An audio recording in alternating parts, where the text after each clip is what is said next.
Hello guys! Due to public demand ay gagawin ko po ang step by step kung paano ikabit yung pulley at yung tali sa ating roll-up trapal. So ayan, hindi ko na siya binaklas. Pwede naman tong i-explain kahit nakaganito. Maglagay lang ng tali sa ibabaw, 1 foot from the edge. Yun si tali A. At sa kabila, si tali B. 1 foot from the edge pa din. Gayahin nyo na lang yang nasa video. So si tali A ay may 30 feet na haba. Ayan, nakikita nyo ba guys? Makikita nyo mamaya kung bakit napakahaba niya guys. At si tali B naman ay 20 feet yung haba niya. So ayan, si tali A at si tali B. Punta naman tayo sa kabilang side guys. Katapat ni tali A ay si pulley A. Ilagay nyo lang 1 foot from the edge. Dapat magka-align sila guys kasi i-connect natin yung dalawa na yan. Ayan, si pulley A, single wheel lang siya guys. Yan, kita nyo ba? Yan, nakatapat siya kay tali A.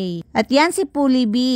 Dito na side guys. Dapat nakatapat din si pulley B kay tali B. Yan, double wheeler siya guys. Ayan. Kita nyo ba guys? Si pulley B ay double wheel. Dapat nakaganyan yung forma niya guys. Take note. So, dapat nakatapat siya kay tali B. This time, ikakabit na natin. Kunin natin si tali A. Ikakabit na natin siya sa pulley A. Ayan, kita nyo ba guys? Ako lang yan, si Black Lady. Charot. Ayan guys, si tali A ay ikakabit na natin kay pulley A. Diyan nyo ilalagay guys. Yan. Madaling-madali lang siya guys. Ganyan lang, hila-hila. Yakan-yakan nyo to guys. Kayo pa ba, diba? Hanggang doon sa kabilang kanto. Charot. So ngayon, si tali A ay nakakonect na kay pulley A. Yan, kita nyo guys. Yan, malapit na tayo. O diba, ang dali lang. Yan yung sa harap niya guys, nakakabit na si tali A kay pulley A. So dito tayo kay tali B. Kunin natin si tali B at ikabit natin kay pulley B. Yan yung double wheeler na pulley guys, si pulley B. So sa side na yan, dyan natin ilalagay si tali B. Bali doon sa looban na part ng pulley. Yan. Kasi si tali A ay dyan sa kabilang side. Ayan na, nakabit na natin si tali B kay pulley B. So ihang muna natin si tali B dyan at kunin natin si tali A na nakakabit na kay pulley A. I-connect natin si tali A kay pulley B.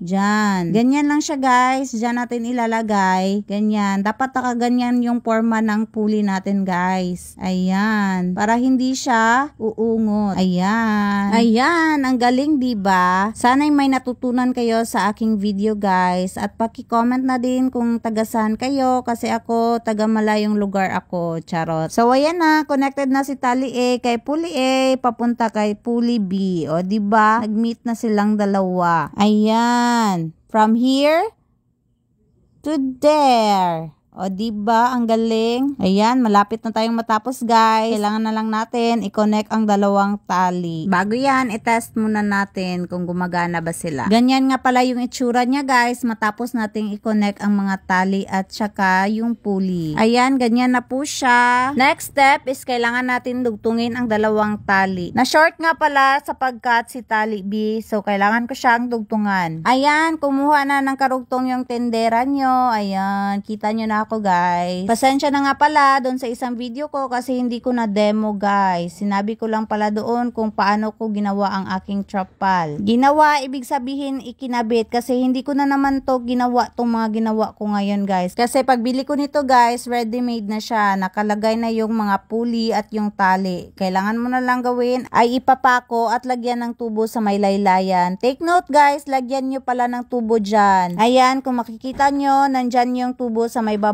Kailangan nyo siyang lagyan kasi yan yung nagdadala para ma-roll siya. So, ayan na guys. Matapos kong dugtungan si tali B, ay binuhol ko na silang dalawa. Yung dalawang ends ng tali. Si tali A at si tali B. Ayan, tapos na. I-roll na natin siya guys. First try. Yan. Diba? Ang galing. Ang dali niya lang ikabit, diba guys? So, ano pang hinihintay nyo guys? Bumili na kayo at gawin nyo na to. Pero I suggest, bumili na lang kayo ng naka-ready made na kasi may tahi na yon at ikakabit nyo na lang. Hindi na kayo mapapagod sa paggawa nito. And lastly, naglagay ako ng pako sa may haligi ng aming terrace para dyan ko ikakabit yung tali na niroll natin. Ayan na guys. Thank you for watching. God bless po sa lahat. Sana may natutunan kayo.